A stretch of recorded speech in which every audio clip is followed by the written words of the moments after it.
نن ورځې مهم خبر هند کې د طالبانو کونسلګري زکیه وردک سره 25 کیلوګرامه قاچاقي طلا نیول شوې ده. هغې هند کې د طالبانو کونسلګري زکیه وردک له خپلې دندې استعفا وکړه. دوستانو که تاسو هم غواړئ چې پوه شئ دلیل یې څه و نو راځئ پوره حل سره ویډیو کې ترلاسه کړئ او که چیرې مو زموږ یوټیوب چینل نه وي سبسکرایب کړی نو په درنښت سره افغان نیوز یوټیوب چینل سبسکرایب کړئ. هندي ټایمز اف انډیا ورځپاڼې خبر ورکړی چې د دغه هیواد د عوایدو ادارې په ممبئی هوایي ډګر کې د مهال د طالبانو په استازیتوب په هند کې د افغانستان په نوم فعال سرقونسلي زکیه وردک سره 25 کیلوګرامه قاچاقي سره زر نیول شوي دي.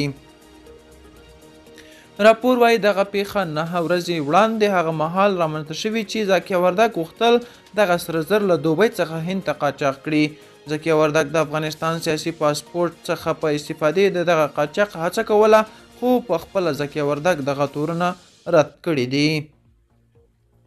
کله چې د هند حکومت له لوري په یاد هیواد کې د جمهوري نظام پر پخواني سفیر او د سفارت پر کارکوونکو فشار راوړل شو چې یا دې له طالبانو سره تعامل وکړي او یا دې سفارت بند کړي نو د جمهوري دولت سفیر سفارت پرېښود خو زکیه وردک د طالبانو او هند د تعامل په نتیجه کې یا د کونسلګرۍ فعاله وساتله او تر اوسه هم له هماغه پخواني سیاسي پاسپورت استفاده کوي. بلخوا بیا د هند په ممبئی کې د طالبانو سرقونسلګري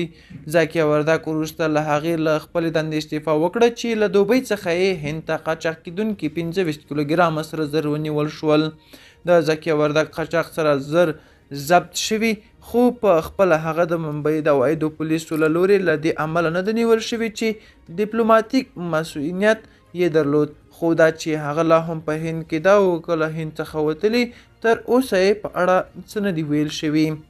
دوستانو دا د نن ورځې شوي ویډیو تر بیا ښې چارې ښه وخت.